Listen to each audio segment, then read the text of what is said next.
I gotta include Senator. Thank you, Ivan. Appreciate your call. So I had this potential road rage incident happen to me on Friday night, and I told the story at the outset of the program. I was in the wrong, Senator. By the way, how are you? Nice to see I'm you. good. Good to see you, Michael. Is his microphone turned on, TC? Yeah. Okay. And I had a guy like shout at me from 10 feet away, "I will beat you to death." Yep. Not just beat me, Senator, Right. to death. Right. No bear mace. Just taking you out. Yeah, and I didn't mean to make it a gun issue, but as I've processed this for the next 48 hours, had there been a gun at his disposal, I'm convinced he'd have used it. One of the things that's hardest about public life these days, Michael, is the amount of rage that's out there. I posted something on Facebook a day or two ago about a bipartisan bill, global advanced manufacturing bill, 4 Republicans, 4 Democrats. As you know, I worked in manufacturing for 8 years before I got elected. It's something I've been consistently advocating for when Obama was president, when Trump's president. The comments, I'm an idiot. I should never look at my comments on Facebook. Right. Thinking that people would be like, oh, this is a nice thing, Right. bipartisanship. Yeah, you guys, it's just a river of hate-filled personal attacks about how could you possibly, anyway. I won't use the language. Even one of my Mother's Day posts was filled with comments that were, let's just say, not exactly kind, appropriate, or the sort of thing you should repeat on the air. And I'm not saying this is unique or special to me. Many members of the Senate, when senators have a chance to kind of kibitz in the gym or on a trip, or those rare moments when we're together, but we're not surrounded by press or staff, one of the things folks talk about is the death threats, because all of us get email, phone calls, posting on social media that's hateful and that is occasionally threatening. There's only a few senators who have security details because the threats are individuals who have had credible death threats against them connected to individuals or state actors, and leadership also just because of their role. But there's 535 of us in Congress between the House and Senate. The vast majority of us have no security at all. And given the level of vitriol just in our society, I mean, you cut somebody off and they threaten to kill you, Michael. That's a pretty striking response. And if I heard right, you were driving 5 miles an hour. This wasn't... Not at a high rate of speed. You didn't take someone's bumper off. Senator, you're a Delaware guy, which makes you a Philly guy. I was at Broad and Chestnut in 5 o'clock rush hour. I wish we were going at a fast rate of speed. It's funny you mentioned Mother's Day, because yesterday I wanted to wish people a happy Mother's Day, and I wanted to say something about my own mom, with whom I was able to spend with my wife yesterday afternoon. And I had this really cool picture of my mom. And I was like, I want to put this on Instagram, but I know some of the... Well, I posted it and people were kind, thank God. Right. But I know of what you speak. Listen, we have a short time together. Yep. I always like seeing you. Thank you for being here. Thank you. Let's make it a lightning round. I want to run through a couple of. You concerned about a lightning round? Yeah, it's good. Okay. So right now the Dow is down 400 plus. Not surprised. Not surprised. And this back and forth with China is hard for many, I'll say, of us to understand what the heck is going on here. Mm-hmm. Give me Senator Coons' take. Mm-hmm. I just led a congressional delegation to China. We went to the region, to Japan, South Korea, Taiwan, and China. I haven't been in China and Japan in 25 years, and I was really struck. It's one thing to read about it. It's another thing to see it. China is a peer competitor to the United States in lots of ways. And they are fierce and determined and focused on advancing the interests of their country and their people. And President Trump has taken us into a trade war, a tariff war with China. He is assessing that we've got more leverage and we can absorb more pain because of the vibrancy of our economy than they can. I hope he's right, but the markets are saying they really had expected a trade deal to be announced Friday. The trade conversation, the negotiations broke off. We went from 10 to 25% tariffs on about $200 billion in Chinese products. Larry Kudlow, the president's chief economic advisor, said they're beginning the process of putting tariffs on the next $300 billion. And China today announced tariffs on $60 billion of American products. Look, we haven't had a tariff war like this since the one that preceded the Great Depression. Tariffs are things, protectionism is something the Republican Party swore off for decades. We don't know how this ends, and the cost of these tariffs is paid by American consumers and American companies.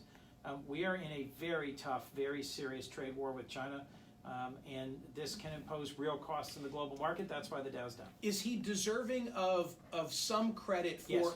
He is. Yes. Good. See, that's why I like having Chris Coons here. For stepping up and taking on IP theft and forced technology transfer, I support the president doing that. So does Senator Schumer, the leader of the Democrats in the Senate. I disagree with the way he got there, meaning he also imposed tariffs on some of our closest allies.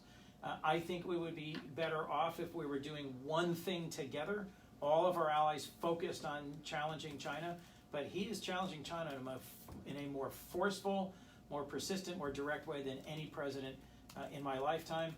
This is going to have big costs. And we need to be prepared for what I think will be a ramped up level of conflict with China for a time to come. I would think that being a United States senator from Delaware, which is such a corporate head, such a home of incorporation, that you would get those intellectual property complaints and would be knowledgeable about that issue. I'm the ranking member on the new intellectual property subcommittee on the Judiciary Committee. Senator Tillis of North Carolina and I have done a whole series of hearings on IP issues.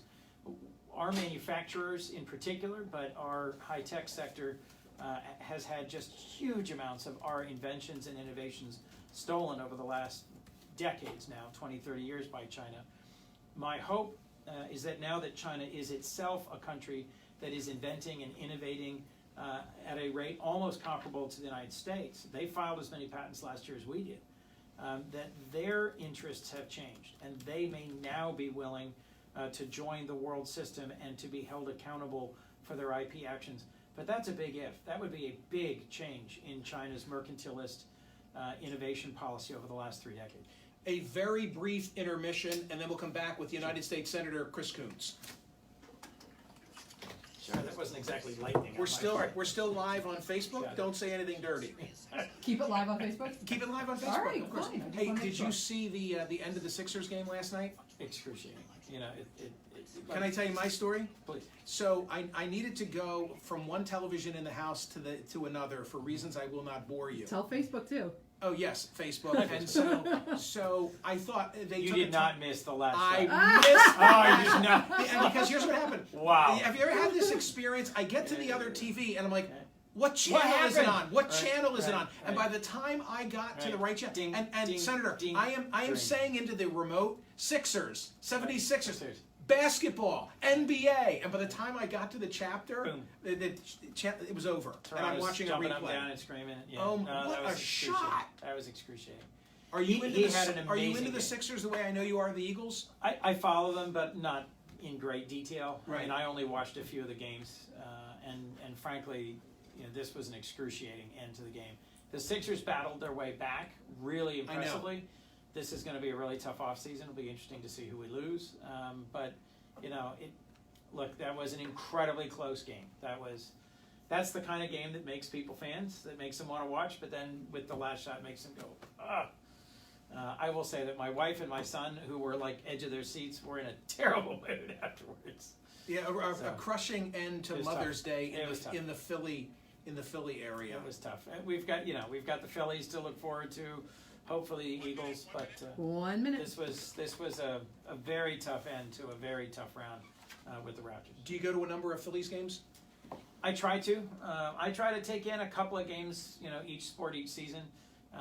That, you know, when I had twin boys here who were sports fans, that was easier. I've got a son in Philadelphia in college, so hopefully we'll get a couple of we'll get a couple of Phillies games in. I remember for years Senator Specter telling me the greatest perk of the office was MLB access. 30. You need not comment on that.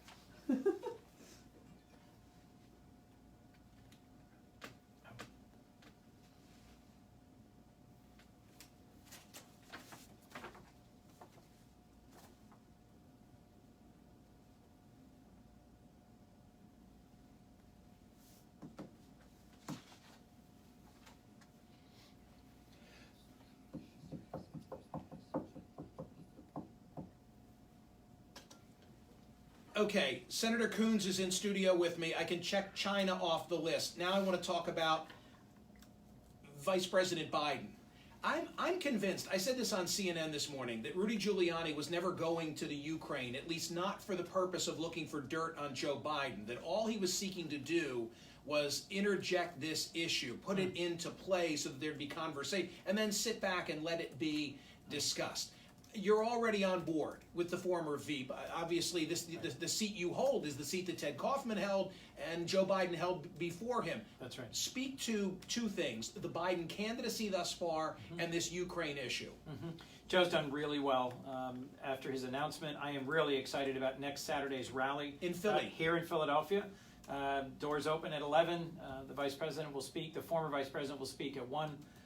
And I think he's going to lay out a simple, clear, compelling vision for the United States and how he wants to fight for the middle class, get us back to sort of normal politics rather than tweet of the day, heartbreak politics, and weave our international network of allies back together. That's what's helped make us the strongest country on earth for the last 7 decades.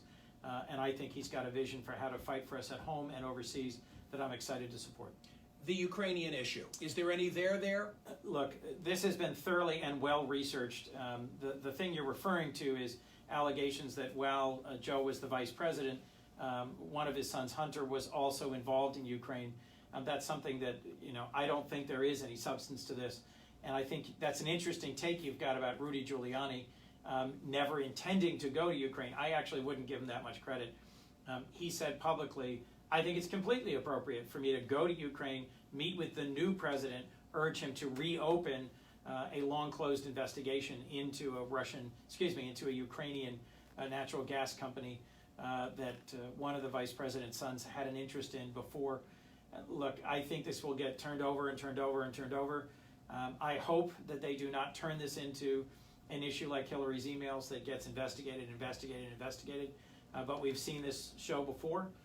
And it's my hunch that they will do their best to make it into a mainstream If Joe issue. hadn't gotten in, we wouldn't be having this conversation. Rudy wouldn't have been talking about going to the Ukraine. It's purely as a means of trying to thwart his ascendancy coming out of the gate. That's right. Another subject. It's clear to me that Trump is more worried about Joe Biden than any other Democratic. And I would argue for good reason, because you look at those, and this is well covered ground. But you look at those who abandoned Hillary, went for Trump. They're exactly the kind of people that Joe most appeals to.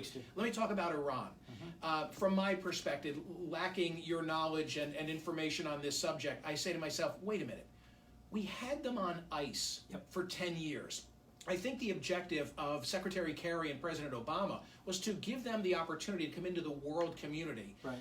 Trump comes in, tears it up unilaterally from the get-go. Right. Should we be surprised by the Iranian response? And why are we again putting our thumb on the Sunni side in that age-old battle? We're back with Saudi Arabia now instead of saying to the Shia, hey, we're not playing favorites.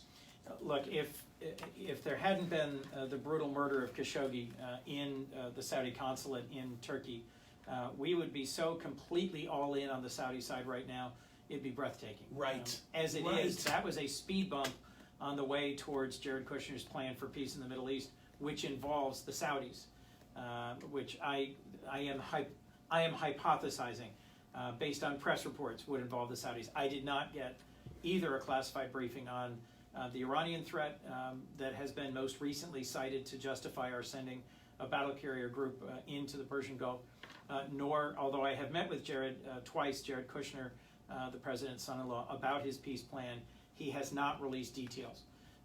But I am concerned, as you raise the point, that the Saudis are our allies and are closer to us than the Iranians, but there is a millennium-old fight between the Shia and the Sunnis in the region that we are inserting ourselves into aggressively on the Sunni side, and there are reasons for us to hesitate.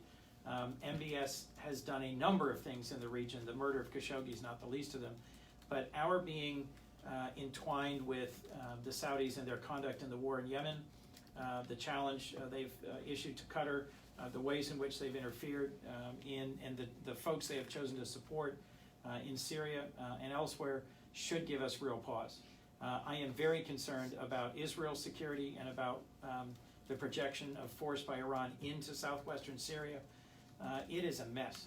The region is complicated and difficult, and I think it requires more steady and stable diplomatic and military leadership than our president has given us in the last year. Final subject. My audience is going to sigh when they hear me read this one line to Senator Coons, but for my money, the most important line in the Mueller report is as follows. Page 2, by the way, of the second section. We determined not to apply an approach that could potentially result in a judgment that the president committed crimes. Right. He was never going to reach a finding of obstruction of justice. Is Mueller ever going to testify in front of your committee? I hope so, but I do not believe so. Really? You don't think it'll happen? I spoke to Chairman Graham in person on the floor this past week with Senator Feinstein of California. As you know, in the area of foreign aid and foreign policy, Senator Graham and I remain, we have a working relationship. There's very few Democrats who still have a positive relationship with Lindsey on any point because of the Kavanaugh hearings. The two of us sat down with him and asked as directly and professionally as I think we could for him to bring Mueller in front of the committee, and he flat out rejected our request. We have also sent a letter from all the Democrats on the committee asking to have Mueller testify in front of the committee, and the chairman has said no. This is done. If you have opportunity, will you pursue? I did a terrible job of recommending how you ask the question. We actually had a segment on the program Perfectly reasonable where Shane Inspector, who is not only my friend but an esteemed law professor at 4 different law schools, including Berkeley, Hastings, Stanford, and Penn, ridiculed the question that I posed for you. But nevertheless, it's an important line of questioning because the American people don't understand this. That's right. I agree with you that the average American doesn't know what an OLC opinion is, doesn't recognize that there are significant impediments to Mueller. There were and are significant impediments to Mueller having found criminal conduct by the president. You've got hundreds of former prosecutors, federal prosecutors, both Republican and Democrat, publicly saying on this evidence they would have found obstruction for any defendant other than the president of the United States. All of this is significant. At the end of the day, the situation I think we find ourselves in is we need to have the 2020 election be the referendum on whether or not the average American thinks President Trump should continue in office. But they also need to understand what happened with the Mueller report, what evidence Mueller found, and what conclusions I think they should reach about the president's conduct. He went beyond that OLC guideline and said, okay, not only can I not assert a criminal case against him, it really wouldn't be fair if I assemble all the pieces because he couldn't defend himself. This is a president who defends himself abundantly, vigorously, actively. Literally, probably this morning has tweeted a dozen times. I was struck by that conclusion. I respect Bob Mueller. I think he was looking at this with blinders on in terms of the impact and of this conduct outside of the very narrow question of the legal system of you don't challenge someone who doesn't have the opportunity to defend themselves in court.